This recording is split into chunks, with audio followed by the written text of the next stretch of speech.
This is the Automotive Repair Podcast Network. Hey everybody, Carm Capriotto here. And yes, we're going to have coffee with Carm and a coach. And oh, by the way, I just want you to let you see that this is fresh. You know I'm a coffee drinker. You see me drink coffee for the last 10 years. And I thought I interview so many coaches in the industry. Why don't we just segment this out every month? Every time I talk to a coach, we'll just call it Coffee with Carm and a Coach. Anyway, my guest, who will be coming up here in a minute, is Murray Voth from RPM Training. I'm so excited to have Murray here as my first Coffee with Carm. Not that Murray's been on 20, 30 times in the past. Don't forget, we're going to be out at the TST Big Event Saturday, March 28th. Tracy and I in Tarryton, New York. Hear from educators Andrew Fisher, Ken Zanders, Adam Roberts. Go to tstseminars.org and sign up for this one-day technician training and hear from the keynoter, Tracy Capriotto. She's going to do that there. I'm so excited for her. And don't forget, for your smartphone, the Automotive Repair Podcast app, the ultimate professional automotive repair playlist. Save your favorites, build a category library, share anything with your friends. Automotive Repair Podcast Network.com/app. And thank you so much to all of our great partners for over the years that make this show available to you for free. Hey, take your NAPA Auto Care Center to the next level with the NAPA Auto Care Gold Certified Program. Increase car count, build trust with customers, and stand out as one of the best. Talk to your local NAPA representative today. Hey, for over 30 years, NAPA Trax has made selecting the right shop management system easy by offering the best, most comprehensive SMS in the industry. We'll prove to you that Trax is the single best shop management system in the business. Find NAPA Trax on the web at napatracs.com. Hey, welcome back, everyone. Murray, so glad to have you here. So what if employee reviews are actually hurting engagement instead of helping it? Today, we're talking about why reviews need a rebrand and what replaces them. And keep this in mind, everyone. Most employee reviews were designed for a different era, long time ago in a galaxy far, far away. Now, today, they often feel more like a formality than a strategy or a force for growth, Murray. And so what if the problem isn't the people, but the process and or even what we call it? Yes. Yeah. We're going to change some language again, Carm, which, you love. Yes, we are, Murray. Thank you for grabbing onto that. And I know that you are big on this. In fact, just before we got on here, Murray is on with one of his clients talking this whole thing. So it's fresh in your mind. Where do we go from here? What do we start doing? Well, let's always ask the question, why? I think we should be better at that. Why should we do reviews? What is the purpose of a review? What are we trying to achieve? These are all why questions, I guess, in a way. And at the end of the day, I'm going to suggest that what we're trying to accomplish is having an engaged group of people working together that want to be there. They want to grow together. They want to learn. They want to achieve the vision that the organization, the company has set out to do. And reviews are just a part of creating that employee engagement along with culture, which is, a real hot topic these days in business as well, right? So on the outset, two negative things that we want to put away in the past.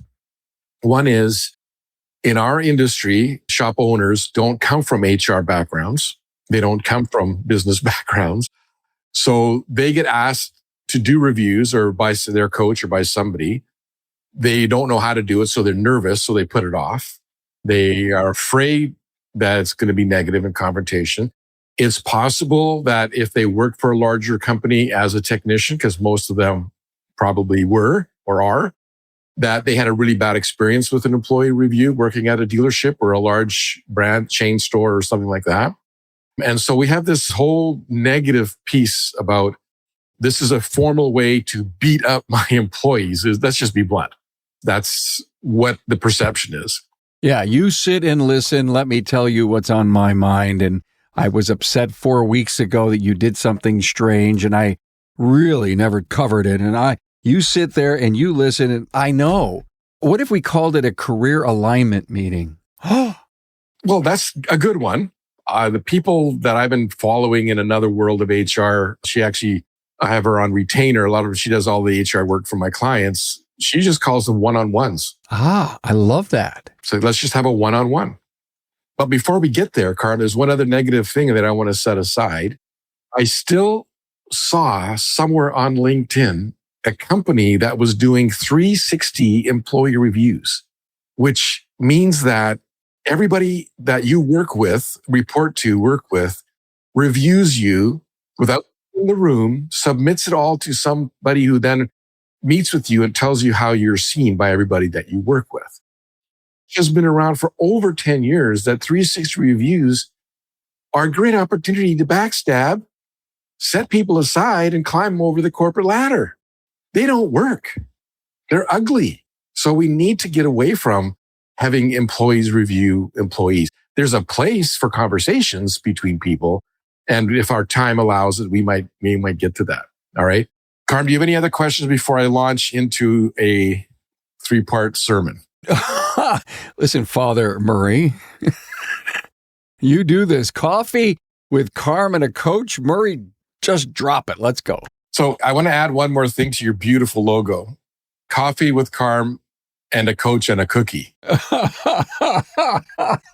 We should have a picture of a chocolate chip cookie there. Wait a minute. Were you following me around today? Because Tracy walked in to the office today with a bag of oatmeal raisin cookies, my favorite. And I was going to bring one down. So you just nailed it. Oh my God, that is too funny. All right, Murray, go ahead. Let's take a look and step back a little bit in terms of what a lot of employees are looking for. Now, we talk about the generations and stuff like that. And yes, there are key differences. You know, Sarah Fraser, great shout out to her, does a lot of great work with generational conversations, right? But we have to remember that we're human beings and a lot of us actually want the same thing. We just verbalize it differently. So if we talk about an employee, we'll talk about the employers in a second. I believe from reading, research, experience that they want a safe place to work. They want a place to develop and grow. They want to get better at what they do. They want to be able to improve their role. So again, some small companies, it's a bit harder, but they want to grow in their opportunity for roles, careers, back to your career term, right? Career development or career improvement conversation. And of course, they want to make more money, but they also want to understand, how do I make more money here? Now, that's assuming that these employees are having the vocabulary or the life experience to phrase it the way I'm phrasing it. A lot of them, especially the younger ones, won't phrase it exactly that way, right? They'll say things like, I've been bullied or I've been triggered. Or they'll say things like, they'll get the nerve up to ask for a raise or whatever. The wording might not come out as, we're public speakers, you and I. We can do this easily, right? We've been doing this for a while. So they might phrase things differently. So here's what the conversation that I want to have with everybody is. We've been using the employer review in the past to patch all of our past HR mistakes, to fix what we haven't done well up until that point. And we also have to separate what the conversations are about. So let me walk through a great whole process. All right. You have an opening for a position in your company. Number one, does that position, I call them positional agreements, has it been documented? This is what the position does. This is the outcomes, the results it creates. These are the specific certifications and training that is required. There is no name attached to this position. It is just a position. And so what we do is we hire to the position. Is this person a fit to what we're looking for? As opposed to Carm and I start talking about oatmeal cookies or about fishing or about Labatt's beer. Next thing you know, we're best friends and I hire him. And 6 months later, I can't stand the guy because he's just like me, right? He's got the same weaknesses as I do, right? We've all done that where we've hired somebody like us. We hate them 6 months later. And so what we're trying to do is have a position created. So that'll right away clarify. Now that can change. That can be adjusted and adapted over time. Have that created. Then you advertise to that position. All the advertising marketing for that position is worded to attract the person that fits that. Then the interviewing, which is a whole nother episode, the interviewing technique is on how to elicit the right human being you're trying to get to work at your company. Not so much the 20 years experience on the front counter, 5 years at GM, all of that, but things like a question that I have an interview that an academic friend of mine has helped me create. Have you ever been late for work? And you ask, and you listen for the response and how it's responded to. There's another question in there. Well, like say, for example, it's a technician you're looking for. Describe a tough diagnostic or a testing procedure or a testing issue that you had on a vehicle. How did you approach it? How did you handle it? They have to think a little bit and talk about the 2019 Chevy pickup, water in the taillight. They have to sort of walk through. You listen to how they respond. You're listening for victim mentality or, what is it? I can't think of the opposite of victim mentality, but right now at the top of my head. But you know what I'm saying? You're listening for somebody who takes charge of their own problem or somebody who blames other people. So then you interview the person to see if they're a good fit for the position. Now it gets fun. Onboarding, right? 1980s style of onboarding. Carm, that's where your toolbox goes. Here's your first oil change. Yeah, good luck. I hired somebody.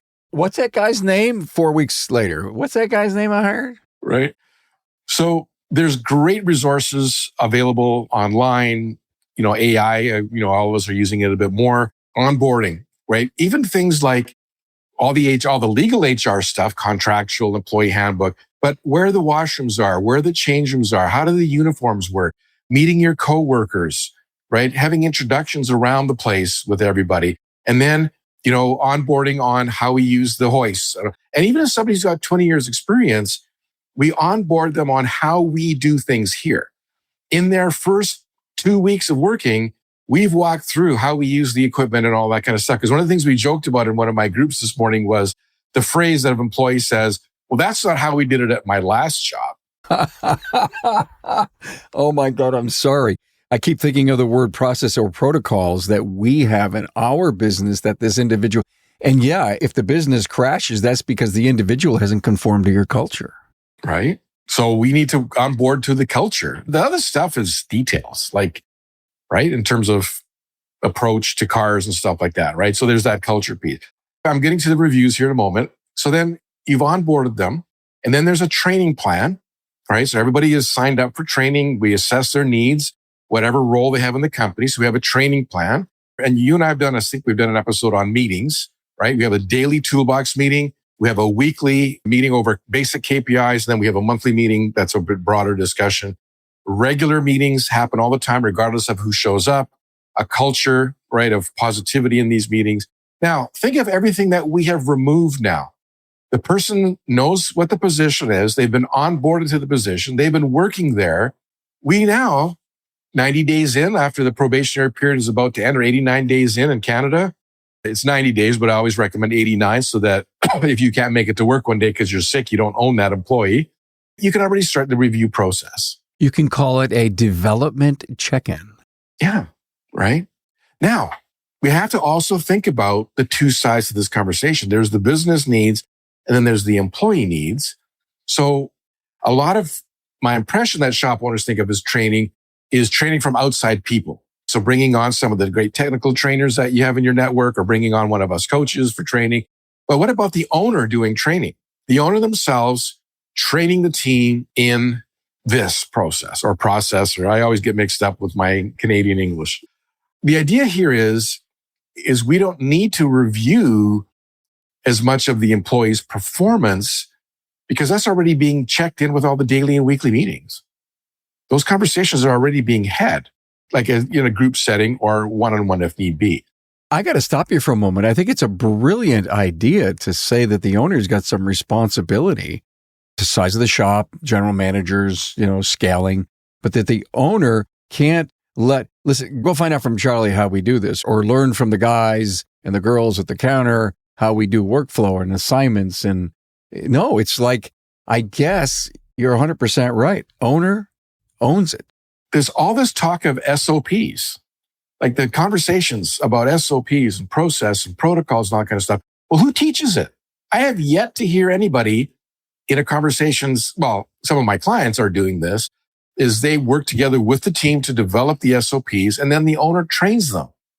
This is how we do things. Here's the why of why we're doing it, right? Here's the intention of this SOP.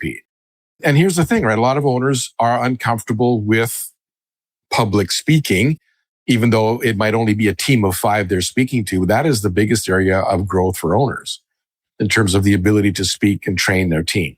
All right.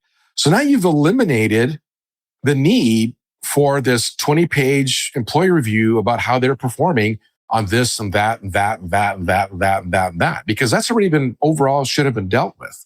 So I'm going to jump ahead and then we're going to go backwards a little bit so that our audience gets a sense of where I'm going with this. Talked about this wonderful woman named Sophia. She's got this company called Upskill Consulting. She's been a guest with us in our groups. And then she does, for a fee, she does their employee handbooks and the rest of it. And she's just brilliant with this topic. And she calls them one-on-ones. And she has a little bit more of an elegant way of saying things, but I'm going to say it the way I've sort of interpreted it. So let's say, Carm, we create a culture where you and I meet once a year or we meet twice a year. We're finding some group members are doing it quarterly now, where we have a one-on-one and 3 questions are on the agenda. Only 3. Question number 1, Carm, is there anything that we are doing as a company that you would like us to stop? And then you and I dialogue about that. Question number 2, is there anything that we are doing as a company that you would like us to do more of? And question number 3, Carm, is there anything that we're not doing as a company that you would like us to do? And you have a dialogue. Are you a NAPA Auto Care Center ready to elevate your shop? Then it's time to step into the premier tier NAPA Auto Care Gold Certified program. Gold Certified centers are recognized as the best of the best, delivering a consistent, trusted customer experience nationwide. Now, that consistency means more repeat business, more referrals, and more opportunities to grow your car count. Now, when you're Gold Certified, you unlock advanced resources, maximizing technology, boosting your local marketing presence, and keeping your team fully trained on the latest trends and tools. In short, Gold Certified status separates you from the rest. So what does it take to be Gold? To qualify, your shop must be a NAPA Auto Care Center for at least 1 year, have been open for 2 years or more, employ an ASE Master Technician or hold ASE Blue Seal status, co-brand with the Pro Image program, maintain a 4-star rating or higher on Google, Yelp, or NAPA CSI, use digital vehicle inspections, offer NAPA consumer financing, purchase $7,500 or more in NAPA parts monthly, and participate in a NAPA business development group. It's a true partnership, and in return, NAPA rewards Gold Certified shops with premium benefits like free priority placement on the NAPAonline.com locator, annual marketing funds, enhanced warranties, rebates, training opportunities, and a whole lot more. Are you ready to take your shop to the gold level? Well, contact your local NAPA sales representative today to see if you qualify and start your journey to Gold Certified. Increase car count, build trust with customers, and stand out as one of the best. Talk to your local NAPA representative today. Let's face it, your shop management system is the single most important tool in your shop, period. NAPA Trax was built from the ground up to make your business more profitable and efficient. We provide an extensive set of tools to increase and track profitability in real time. NAPA Trax offers the industry's best post-sale support, hands down, and we train your people on site. Yep, on site. And we offer remote refresher training 10 times a week, and customer support is open 6 days a week. Give us a call, visit the website, or join our Facebook community today to learn more. We'll prove to you that Trax is the single best shop management system in the business. NAPA Trax is always customized and tailored for you, whether you're a one-man shop or a large multi-bay or multi-location company. After all, it's your shop, so it's your choice. Visit us on the web at NAPATrax, that's NAPATRACS.com. It's the employees' meeting, basically. Is the owner going to just sit there and listen or have a dialogue? I think it's going to take practice. I think we're going to have to learn to listen. I believe we're going to have to learn to have a dialogue. And then this is where this skill comes in that's going to take some practice. And we'll get to some more detail here in a minute for the owner side of things. Is I think that's going to open up conversations about the employee's needs, but also about maybe some of the things that they're not bringing to the table. So they might ask for something, and then you might be able to have an opportunity and say, hey, that's interesting that you bring that up, because two other people have brought up something similar from a different point of view, but that's very similar that they need from the company as well. And I realize that maybe I need to help you guys talk to each other about this, right? So something that employee needs to change to improve with their interaction with these other two people, right? I guess I should have prepared a couple more examples of that. But we're talking about, and maybe where we rephrase it a little bit is, are there any obstacles to getting your job done or accomplished? Murray, I got to stop you for a moment, because I think my big takeaway in this thought pattern of yours is, if you can learn to sit on your hands and just continue to ask why. So if anything to stop, and that person that you're doing this interview with, you're one-on-one, well, why?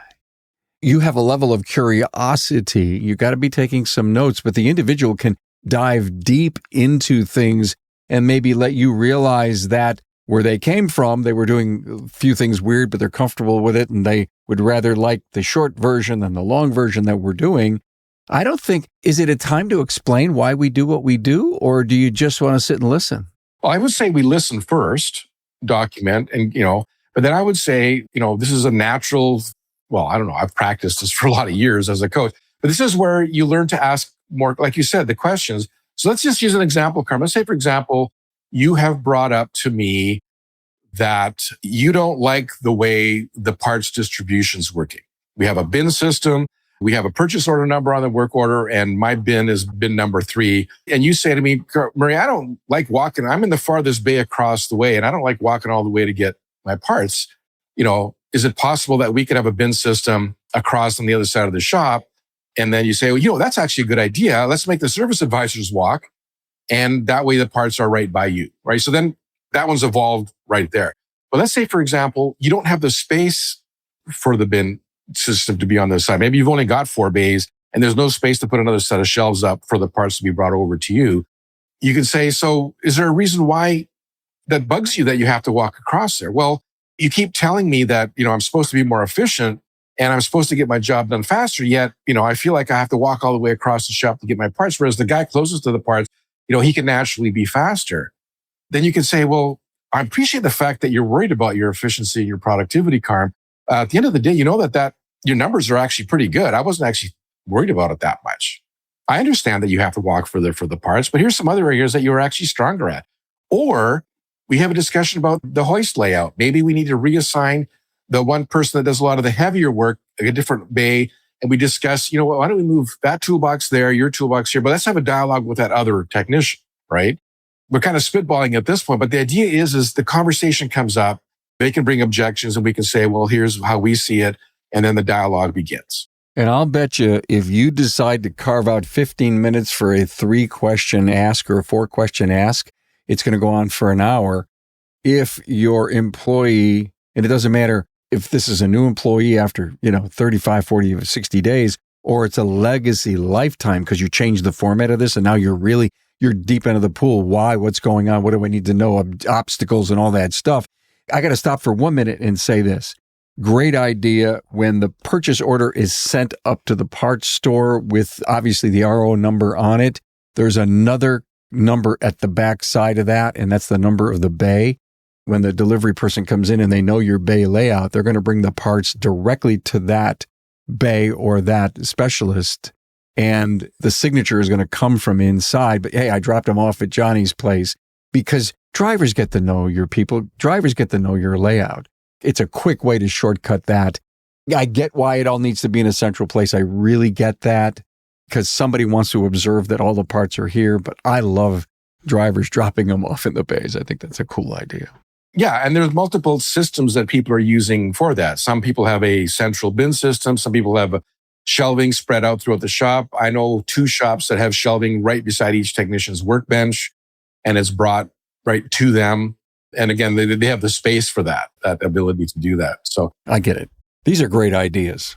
The other question that came up today and comes up very often in this conversation is the wage review. There's this assumption on the part of a lot of business owners that the employee review is also at the time of the wage review. Like, so Carm, here's a list of 5 things that you need to improve on. And if you improve on these, I'll give you a raise. Or what do you think you need to improve on, Carm? And, right? Employees will generally grade themselves higher than they actually are. We tend to grade themselves lower than we actually think, right? So that whole grading piece, I don't think works really, really well. Now, I have a couple of clients that have proved me wrong with what I'm going to say next, but they have a culture in which a context in which they can prove me wrong. I feel that the wage review is a separate conversation from the check-ins that we just talked about, right? The one-on-ones that we talked about. Specifically and only wage review. Correct, right?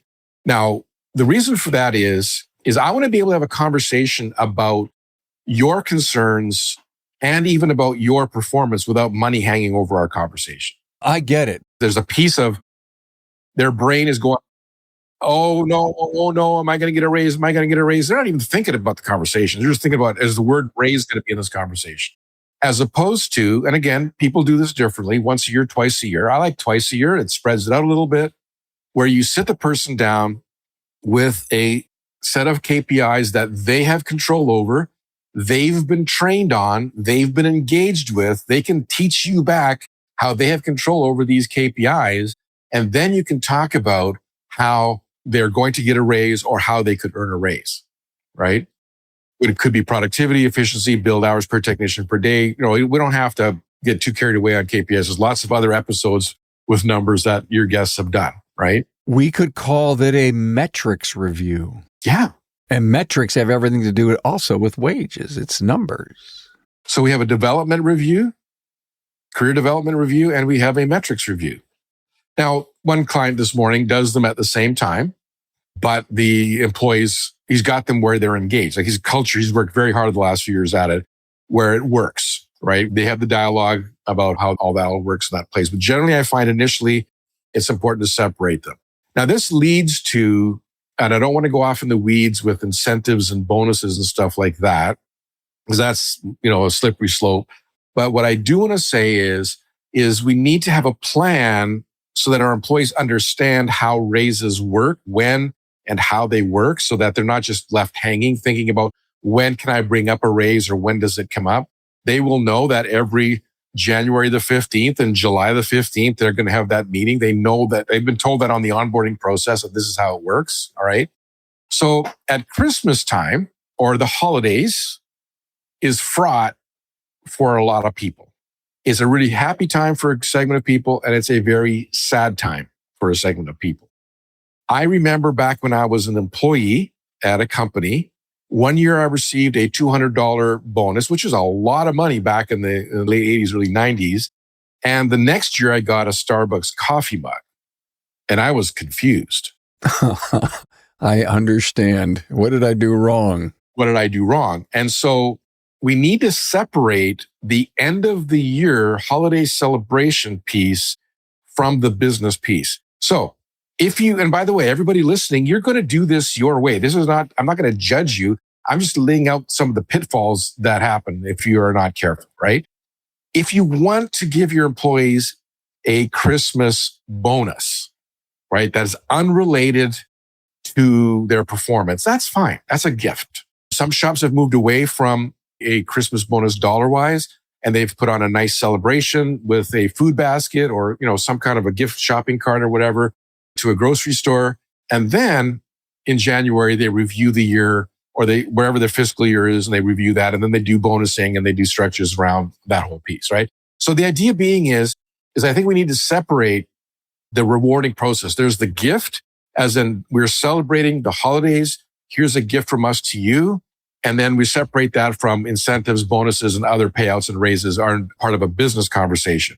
I think that really helps clarify things for owners and for employees about the emotional side of that whole piece. Just because we finished, we're just on the other side of that hill of the holidays, right? Is a thought that wants to be. I love it. What I'm hearing from you, Murray, is thematic. Every sit down and say it is quarterly has a different theme to it. And you know exactly when you're going to talk money Now, maybe that's not a great idea, but maybe it is. And I love the concept of the metrics review, even if it's more than twice a year, because even though they may be public or, everybody can see and share, depending on how transparent an owner is, Murray, I imagine that the more an individual knows what raise time or wage increase time is, they shouldn't have a problem knowing what's going to happen.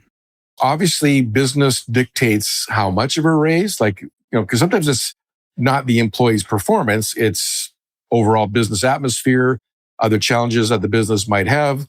The business might have an unexpected expense. A new law has changed. Now they have to pay more for some other fee or whatever, right? There's business decisions that have to happen. But the clarity now, I have people that I've worked with over the years, in different contexts. I have to be careful what I say because there's people that know people who I know, et cetera, right? So I'm going to be a little diplomatic here. Yes, sir. I understand. Working with some younger employees of companies, the owners are walking around talking about, oh, things are tough this month. Or, if we don't reach this, we won't reach our profit goals. And the employee, being a caring, engaged person, begins to take on the stress of that owner. And I think that is really inappropriate for owners to be walking around talking about how bad it is. I mean, let's talk about how good it is, but then there should be a direct connection to the employee's remuneration at that point too. But this idea of being so transparent about how the business is in front of your people, I don't think is fair to them because they're not always as financially sophisticated or business sophisticated where they understand that this is a temporary downturn or a temporary challenge that the business is facing. That's so interesting. I think it's heavy on both sides. Some like to be transparent. They want to teach, where the money goes. But how are you doing that? All right.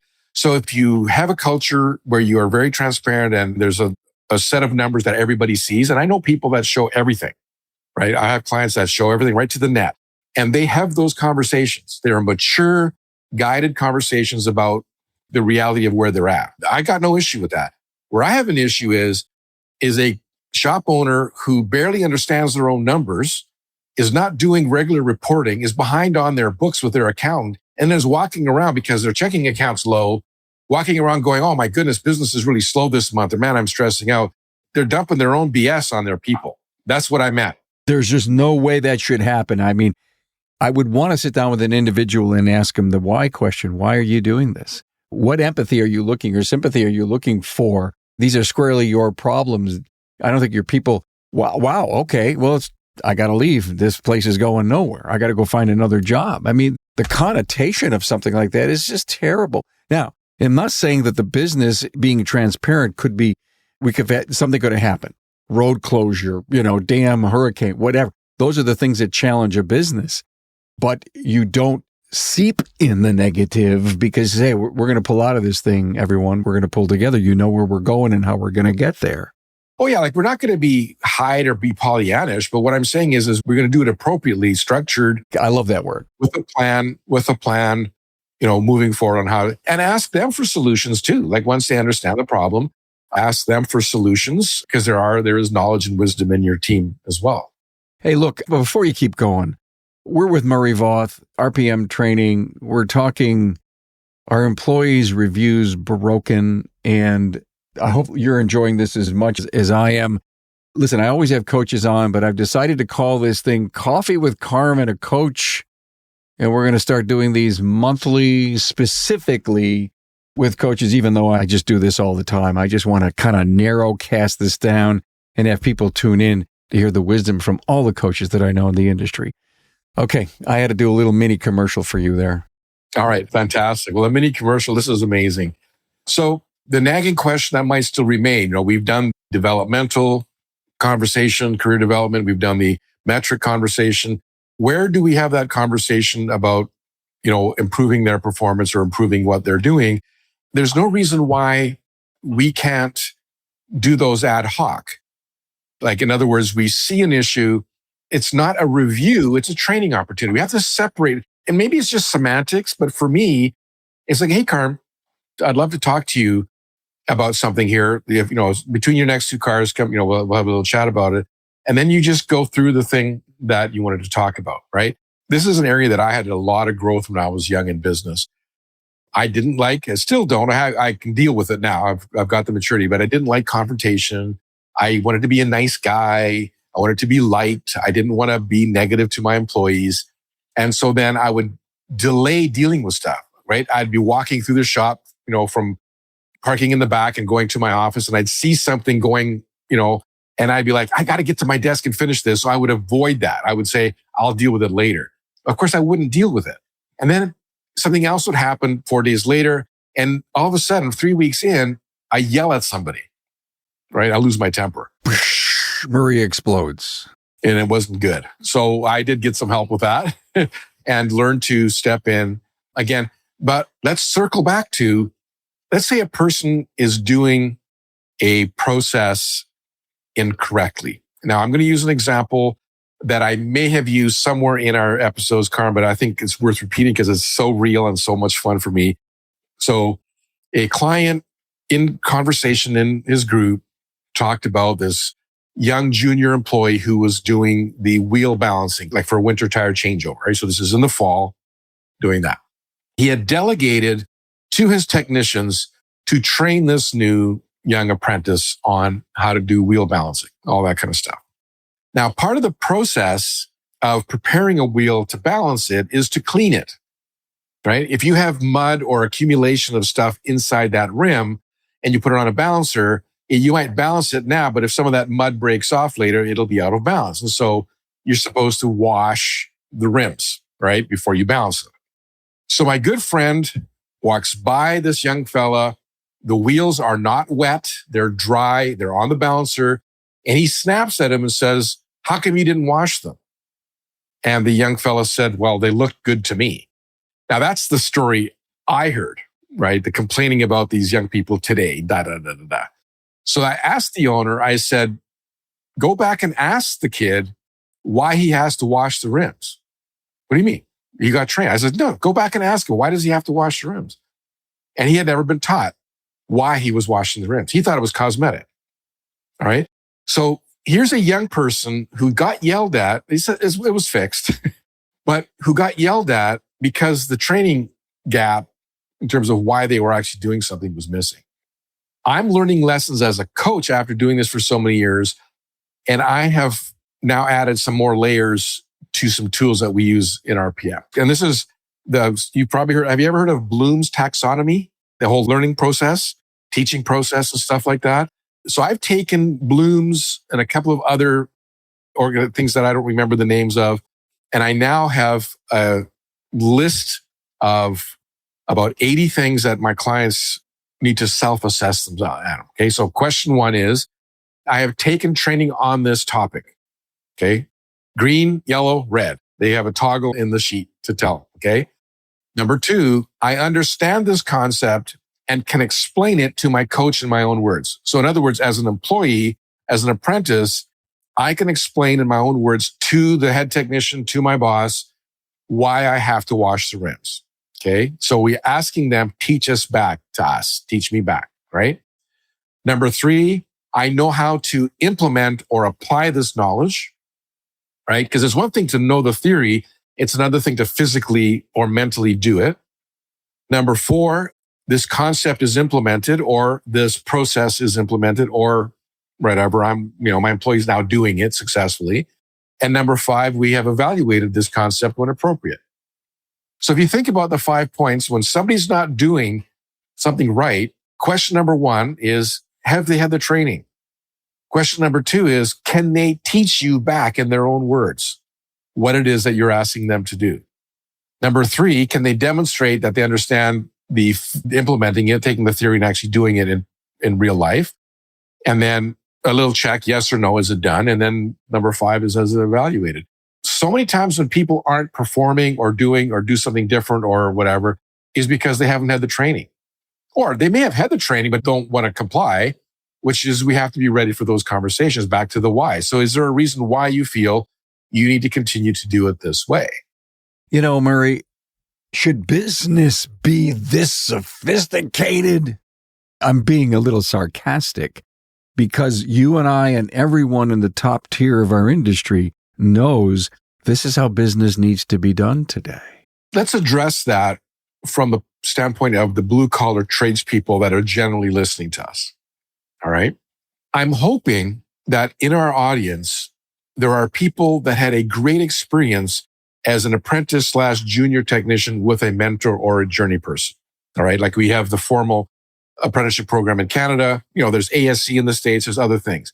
So if you think about that mentor-mentee relationship or that, shop foreman or that journey person and apprenticeship relationship, there's a formal relationship there. And that journey person is walking you through the tasks and the skills and repeating and showing you the best way and showing you the tips and the tricks and the hacks. It's already happening, Carm. The good tradespeople are passing on their knowledge to the new tradespeople. They're not using the same formal language that we're using.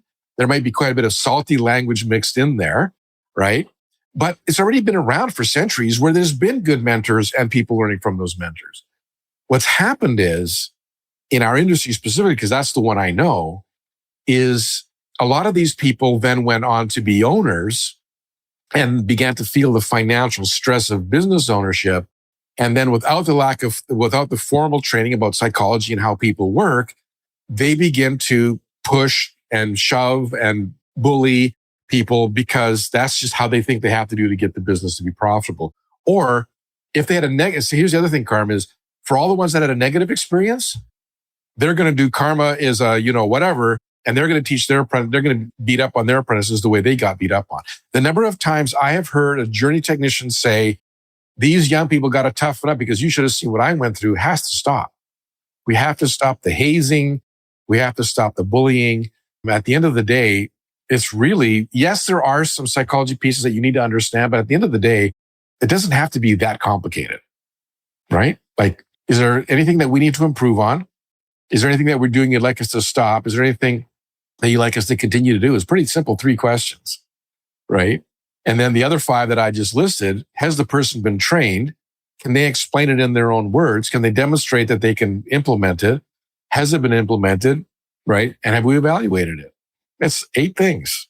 Wow. Very, very heavy. I mean, you've got this thing really, you've done so much research on this, not only on the review thing, but getting in deeper as to how people are going to respond to your leadership. I mean, that great story. What about washing the wheel?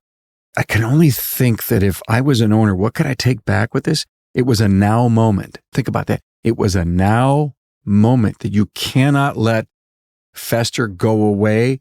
That individual didn't do the job that they were asked to do, never were taught to do, then that person will continue to do nothing because you didn't create this now moment. Hey, now let's talk about this. What I'm saying is, a leader, maybe if you think about as you do management by walking around and you hang with your people and you're observing and you're doing all these things, in the back of your mind, is there a now moment that we can have to teach, to share, to understand? Again, hey, Bob, come over here and explain to Charlie why we wash. And maybe when you teach, you learn. And now somebody becomes a part. Hey, thank you so much for telling me about this. So this now moment opportunity, I love it. Well, you just said a key phrase that hasn't come up yet. When you teach, you learn. That owner has to teach all this stuff. And as they're teaching, they're going to go, oh, that sounds like crap. Or, oh, I just heard myself say that. And there's so much power in it. And Carm, I have been teaching and training for 30 years. And I still have aha moments, weekly of concepts and stuff that I've been working with. And when you teach, you learn because, and something else that you said is that feeling that a person gets when they learn something and it's not that, here's a better way. I'm going to use one from outside our industry, a personal experience, one of the happiest, funnest days of my life. I did my commercial pilot's license many, many, many, many years ago. In my early flying private pilot's license, there's a thing that you do in airplanes called a steep turn. As you go into a steep turn, the nose wants to go down. You have to pull back on the yoke. right, and add power to stay steady. Well, I could not keep an airplane in level flight in a steep turn. I was challenged, right? My regular instructor had a bad cold. I had a substitute named Rick. We take off, we go to the practice area, and Rick says to me, Murray, anything you're having trouble with? And I'm like, yeah, steep turns. He said, show me how you're doing them. So I showed him, and he said, what is the tool that you use to relieve the pressure off the control surfaces? Oh, the trim wheel. There's a little wheel that you turn. He's like, okay, try again. Trim it. And literally, we took our hands off the controls. It was stable air, and we were going in steep turn circles when the airplane was level. Because somebody asked me what I was having trouble with, got me to show them how I was doing it incorrectly. And then just by giving me the hint of the tool or the part of the airplane I should be using, because I hadn't thought all the steps through. I was pretty early in this career. Carm, the feeling of joy and satisfaction of 45 years ago still comes to me when I think of Rick and that day. I use that example all the time. Thank you for that inspiring story. And I'm going to make a change to what I said just a few minutes ago. Remember I said a now moment? Now I want to change it to a discovery now moment, because that's what happened to you. You discovered by someone giving you listen, I want to help Murray out. I'm going to give him a discovery. And he now has a now moment. It may sound like three words that don't work together, but in the story of cleaning and washing the wheels, this is a discovery moment. It may not be a discovery moment now. Maybe that's what we need to say. I'm sorry, I'm kind of clouding this thing up with words, but I think people, if they can, oh my God, that makes sense. And then they own it, buy it, and do it. Own it, buy it, do it. Yeah. And for technicians, this works for advisors, managers, it works for any role possible. But even in my circle, Carm, where, we have people on different brands of shop management software. One person will talk about a challenge they're having with, and the other person will be, well, let me show you on the share screens. Let me show you. We use Slack. Thank you for the inspiration a few years ago. We have Slack chat with all of our clients. We have channels, and without using the names because I'm agnostic to the brands until I'm cornered in a corner, right? Not publicly, of the different brands of SMS, but we have the 5 main brands used by my clients, and they can chat with each other about challenges with the software. And many times he's like, oh, jeepers, I had no idea that was there. The rep never taught me that, right? And so I'm already watching this with my clients doing that with each other. I could just imagine a second-year apprentice who is struggling to release a really tight fastener or whatever. And the technician walks over and says, hey, let me show you how to use an impact or how to use this or how to use that. Here's some things that I've learned that have really helped me with that. And that discovery moment, how good that person's going to feel. And the next time they can do that job by themselves without that help, I think is going to really engage people. Wow. Where do we go? We're already 49 minutes in to this employee reviews are broken, and we went to a million different little side hustles, and I love them. But I think we've got the message out there. This isn't you sit down once a year and talk wages. This is an employee reviews can almost be ongoing. I'd love to be scheduled. I get that. I love the idea. We can have them. They could be growth conversations, performance partnerships, career alignment meetings. You can call them whatever you want, or you can have separate ones, no matter where they go. And let that employee, that team member realize that 4 times a year, you're getting together with the manager and or the CEO of the business to talk stuff. Now, the leader, to your point earlier, has got to know how to dive into those 3 questions and dig them deeper with the why question. And I'm telling you, you walk away with a great feeling that I'm working for a great spot, or I've got the wrong person. There are 2 ways that you can come out of it. Exactly. Like the person just is in this. These are 2 more points I wanted to make that finally came back to me. If the person's uncoachable, we might have to part ways.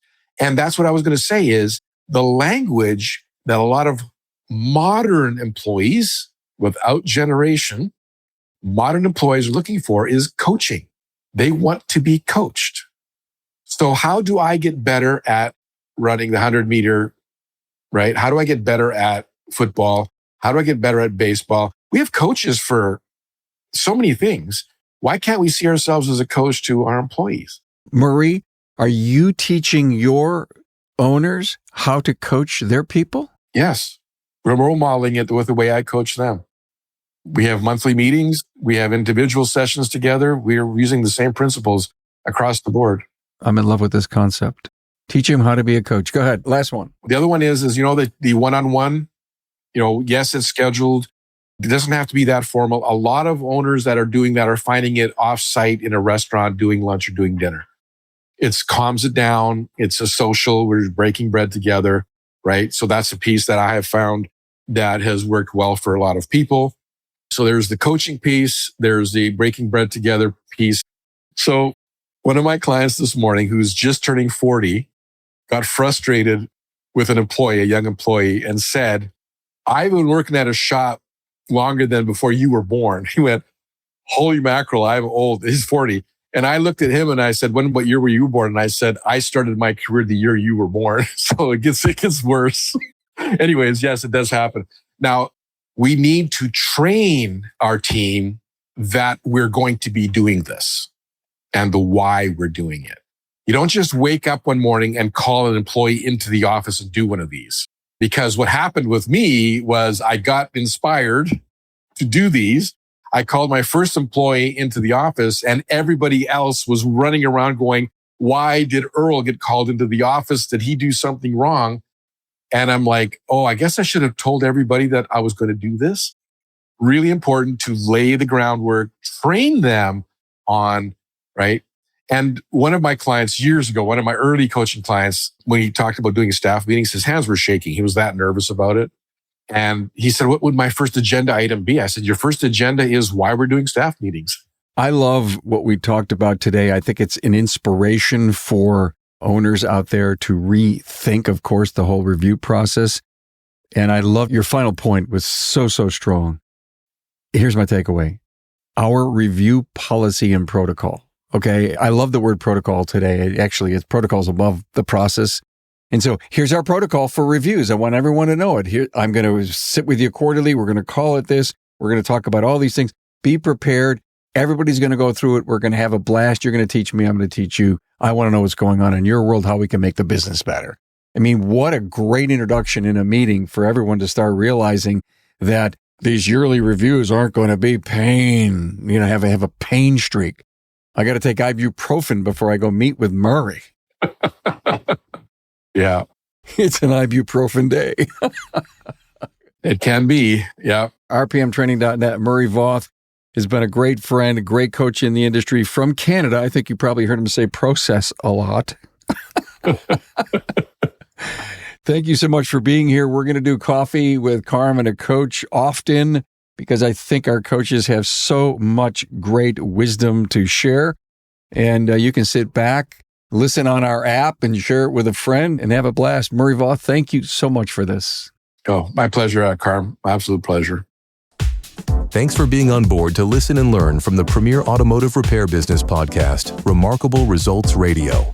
Get your episodic education on the ARPN listening app at automotiverepairpodcastnetwork.com. Also enjoy the podcast on our Carm Capriotto YouTube channel. Carm is all for advancing the professional automotive service industry. Until next time.